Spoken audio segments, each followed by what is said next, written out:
होली जो एक रंगों का त्यौहार है, इसे सिर्फ भारत ही नहीं पूरे दुनिया में मनाया जाता है।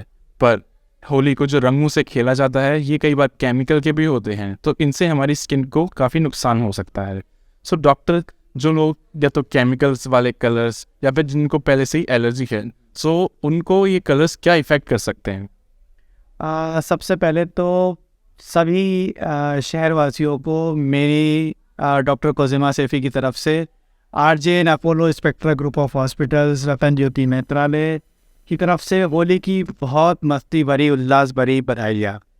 तो सब लोग मेरे से पूछते हैं कि जब होली में कलर से हम खेलेंगे तो उनको कोई नुकसान होगा, तो मैं कहता हूँ कि पहले तो हम ऐसा क्यों होने दें कि कलर से कोई नुकसान है ना। तो हम इतना बचाव कर ले और हम उस चीज़ को समझ ले रंग क्या होते हैं और हमारी स्किन पे क्या इफेक्ट डाल सकते हैं।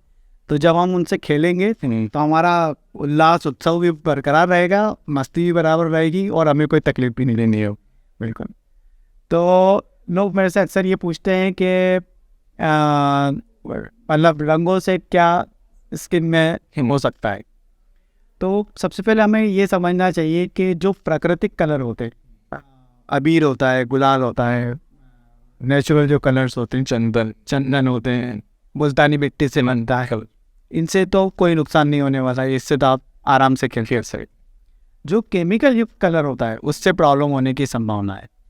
अब होता क्या है कि जो नेचुरल कलर होते हैं ना, एक मुश्किल से मिलते हैं। आपने देखा हो कि कुछ सब जगह नहीं मिल, पहली बात है। दूसरी बात, वो महंगे होते हैं कंपेरेटिवली। तीसरी बात, फिर उनको बनाना पड़ता है। आप उनको ऐसे नेचुरल बने बनाए आप लेके उसको खेलना शुरू नहीं कर सकते। उसको कई पानी में घोलना पड़ता है, कोई चीज़ बनानी पड़ती है, मिक्स एंड मैच करना पड़ता है। तो चूंकि वो एक लंबी प्रोसेस हो जाती है, महंगी प्रोसेस हो जाती है, तो लोग क्या करते हैं कि जो ईजीली अवेलेबल केमिकल युक्त कलर होते हैं उससे उत्सव मनाने लग जाते हैं, तो वहाँ पे प्रॉब्लम होती है। तो हमें सबसे पहले ये समझना है कि अगर हमारे पास नेचुरल कलर है तो आप बेफिक्र होकर खेलें, कोई प्रॉब्लम नहीं है। केमिकल युक्त कलर है तो ज़रूर सावधानी बरतें, उससे स्किन में भी, आँखों में भी, बालों पे भी, नाखून में भी, और अगर अंदर चले जाए तो श्वास की नली में और पेट में भी तकलीफ होने की संभावना है। सो डॉक्टर, जैसा कि आपने बताया कि केमिकल और ऑर्गेनिक दोनों में कितना डिफरेंस है, कि ऑर्गेनिक से आप कैसे भी खेलें कोई दिक्कत नहीं, बट केमिकल आपके हेयर से लेके टो के नेल तक किसी को भी नुकसान पहुंचा सकता है।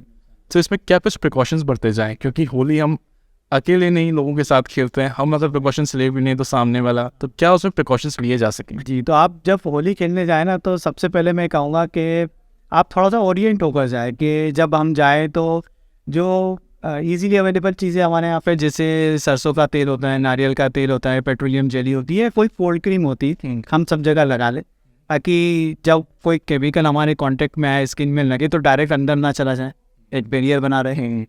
दूसरी बात, हम पूरी आस्तीन के कपड़े हमारे साथ रखें कि जब हमारा उत्सव पूरा हो जाए तो हम धूप से बचाव करें, क्योंकि कोई केमिकल जब स्किन में लगता है उसके ऊपर सूरज की अल्ट्रावायलेट किरणें पड़ती है तो वो एक्टिवेट हो जाता है, वो एलर्जन में कन्वर्ट हो जाता है। जो एक बेनाइन चीज़ होती है वो प्रॉब्लमेटिक चीज़ में कन्वर्ट हो जाती है सनलाइट की अल्ट्रावायलेट किरणें की कांटेक्ट में आने से। तो अगर हम उसको अल्ट्रावायलेट किरणें को अगर अवॉइड कर लें तो साधारण से हम कैप लगा सकते हैं, गॉगल लगा सकते हैं, साफी पहन सकते हैं, पूरे आस्तीन के कपड़े पहन सकते हैं।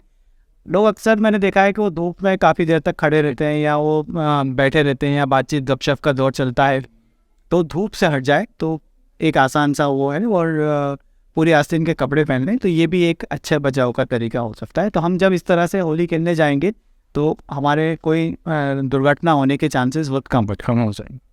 सो डॉक्टर, जैसा कि आपने इतने प्रिकॉशंस तो बताए, बट फिर भी लोग कई बार नहीं मानते या कुछ गलती हो जाए, तो उस केस में क्या प्रोसीजर है या क्या कुछ स्टेप्स लिए जाएं जिससे वो बच सके?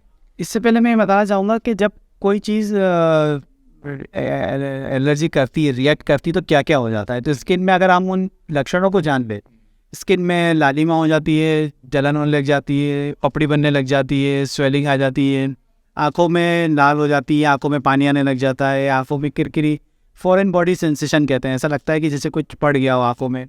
जब वो नाक के थ्रू जाता है तो नाक में खुजली, नाक से पानी आना, नाक बंद होना। जब वो गले में आता है तो गले में खराश होना, गले में दर्द होना। फिर जब वो नीचे आता है, श्वास की नली में आता है, तो सांस लेने में तकलीफ होना, जिसको हम ब्रेथलेसनेस कहते हैं। और अगर हमने उसको गलती से पी लिया है तो पेट में चला जाता है, तो पेट दुखना और एसिडिटी के जो सिम्टम्स होते हैं ना, पेट फूलना और खाना भूख आना, ऐसा हो जाता है। बच्चों में काफ़ी देखने को मिलता है, क्योंकि बच्चे अक्सर उसको पी लेते हैं या सूंघ लेते हैं। को बड़े तो फिर भी बच जाते हैं, तो बच्चों में खासकर ये प्रॉब्लम होती है।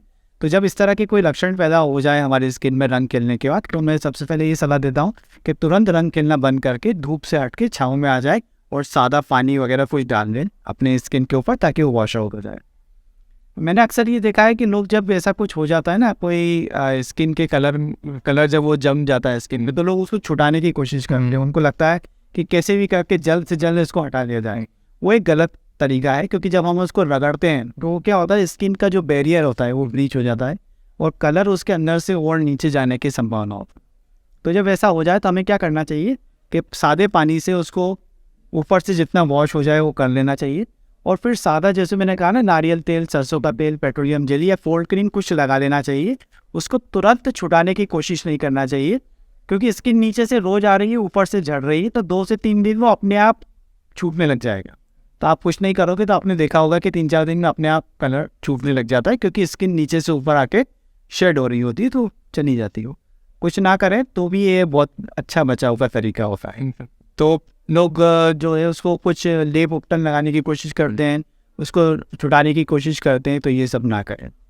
एक और चीज़ ये याद है कि कुछ स्पेशल ग्रुप्स होते हैं जिनमें रिएक्शन होने के चांसेस ज़्यादा होते हैं।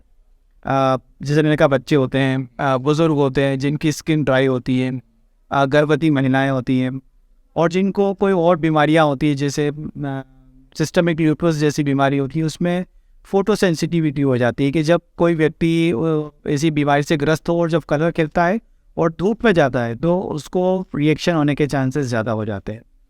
कुछ फ़ोटो सेंसिटिव ड्रग्स होती है, जैसे कुछ बीपी के पेशेंट्स होते हैं, वो कुछ थायराइड्स जैसी दवाई ले रहे होते हैं बीपी कम करने की।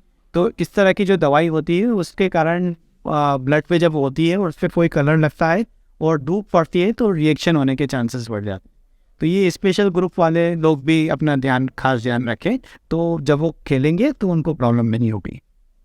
डॉक्टर, आप लोकनाथ के माध्यम से शहर की जनता को होली के पर्व पर क्या संदेश देना चाहेंगे? बस मैं तो यही कहूँगा, होली एक मस्ती का त्यौहार है। आराम से बिल्कुल अपना सावधानी बरतते हुए होली खेलिए और बिल्कुल उत्सव को एंजॉय करिए। कोई फिक्र करने की ज़रूरत नहीं है।